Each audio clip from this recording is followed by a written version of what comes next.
Hi, welcome back to my channel. This is Becky. I wanted to give a little more insight and detail with the ideal client that I tend to find that I can make the most progress with. So my ideal client is a mother who is patient, consistent, forgiving, calm, organized, loving, friendly, fierce, knowledgeable, brave, healthy, hardworking, fun, has a good sense of humor, is available and present, positive, nurturing, welcoming, and imperfect. And yet she's still a secure role model. So if that sounds like you or sounds like somebody that you want to evolve into, and you're willing to do the work, that's the key. I can give you the guidance, I can teach you the steps, but you have to be willing to do the work. Then definitely you would be my ideal client. And if you have a youth between the ages of 15 and 30, I can work with other ages, but I find the 15 to 30-year-old range really clicks with me pretty well because they are usually a little self-aware. They are usually emotionally balanced or willing to learn how to be more emotionally balanced. They usually have healthy coping skills or are willing to learn healthier coping skills. They show maturity in thinking, or they show the ability to mature in thinking. So sometimes we have to outsource for more information. Like once the parent has, taught them everything they know, then they need other people to help continue to teach that child, and that's where I can step in. The youth is usually demonstrating compassion towards others or has a sense of compassion. The kids that have no compassion are very difficult for me to get them to change their way of thinking or change their behavior. But if that child has an underlying compassionate heart, I can definitely help them improve their behaviors and their communication. If the youth shows independence in decision making, or at least the desire to have independence in decision making, I can take an individual who might not have the best skills but has the desire, and I can work with them on how to improve where they're at from where they are. And the youth is usually has a willingness to take initiative. So they want to make change, they want to make, a progress in their life, but for whatever reason, they just aren't. So they have to have that willingness to take initiative. And I will hold their hand in the beginning, but eventually I am like bumper rails in the bowling alley that keeps them in the lane, but then eventually I remove my supports and myself, and then hopefully they can stay on the lane without my help. But that is the ultimate goal. So now let's talk about what these two amazing individuals are usually going through on the inside. Well, they're usually both battling their own inner demons while trying to maintain a loving, supportive home environment that provides safety, protection, and comfort. They may be withdrawn and timid. They may have a tensed body. They may be shy and self-conscious. They may have high aspirations or be fearful. They may have a feeling of inferiority. Even if the people in the room are trying to work with them as an equal, inside they feel inferior. They may be anxious. They may be emotionally disturbed. There are some that suffer from a lot of delusions, and I help them unpack them. We look at the facts of situations. They may feel isolated. Even in a room full of people, they can still feel alone and isolated, usually because they feel misunderstood or feel invisible. They usually are extremely aggressive. A lot of times that is reactionary. It's after built up like a pressure cooker where stress and pressure and not being able to be seen, heard, get their needs met has built up to a point where then the behaviors and the communication become unacceptable and dangerous and aggressive. Others have a lot of sensitivity, so the littlest things could send a trigger into their internal alarm system that we're not aware of. I once had a principal say that some kids will get upset by just his shoes because maybe they had a previous abuser who had similar shoes. He never knows why one of the students might be having an episode. And so it's always good to be aware that sometimes it's just the individual sensitivity and has nothing to do with the person standing in front of them. They may be suffering from restlessness, and there may be temper tantrums. Now, I find that the 5 main causes of maladjusted behavior in adolescence and the youth are: 1, family. Please don't get upset with me, it's just truth.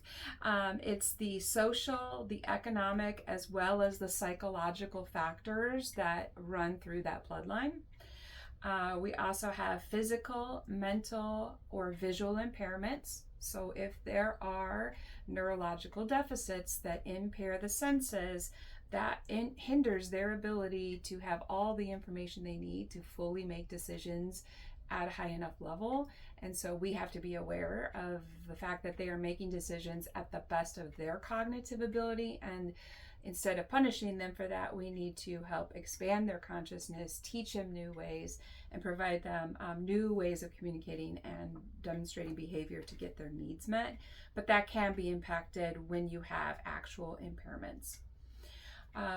The youth is usually experiencing school-related difficulties. School can be very emotionally, spiritually upsetting to individuals. I work being autistic and ADHD, neurodivergent family with all the different labels in it. And working within the school systems, the environment really does impact the nervous system of these individuals that are more highly sensitive due to the trauma responses to their socioeconomic status, their location on the globe. There's a lot of factors, but school-related difficulties is definitely one. Teacher personality conflicts, such as if they feel the teacher is being unfair, being biased, if there's engagement with the individuals. There's a lot of times where the students that I worked with would get unfair accusations thrown at them based on past histories by the adults. I'm just assuming that this student was repeating a past behavior, and then come to find out, no, it was one of the good kids who did the act, but then framed one of my students. So I would often have to advocate in causal hearings and delineate, okay, what are the true facts that caused this behavior or this issue? So teacher personality conflicts, adult personality conflicts, because that goes for administration too. The adults can escalate or de-escalate the situation, and that's where neutral parties have to be brought in, such as myself, to be able to look at all the facts and weigh things fairly and judge the situation before taking action on situations. And then the other cause is unhealthy relationships within the family and peer groups. So we have a lot of families that have generations upon generations of poor modeling on social skills, and so it's really not those children's fault that they did not have the proper modeling. And so those of us that are educated and in those positions to be able to help need to really have compassion for the fact that it's not those individual human beings' fault that they don't have the skills that they need, but we do have to, keep in balance. It's not that we just have unconditional love and compassion, but that doesn't mean that we have unconditional acceptance of bad behavior. So that can be difficult at times. So after using my Getting on the Same Page Blueprint program or the longer extended version, which is the 90-day Complete Family Resolution Mentorship Program, where I hold your hand a little bit more, after you finish those, I believe that the individuals, and this is taken from 30 years of professional experience, not just my opinion, but the individuals usually experience a closer relationship because we've helped remove the obstacles in communication, which then makes behavior better. So everybody wins in the end. And they usually have developed, like I said, better communication skills, from a more compassionate perspective, and that carries out into the world. So if your home life is more balanced, pleasant, peaceful, well, then you can go out into the world and bring more positivity. If your home life is chaos, well, then you bring that out into the world. And so by starting at home and getting home right, well, then we are helping heal the world. We don't have to go jump on a plane and go do, missionary work in Africa. It starts in the home. If we start in our home, we start in our community, and then it just overflows. And before you know it, we have heaven on earth, peace, right? At least that's the dream.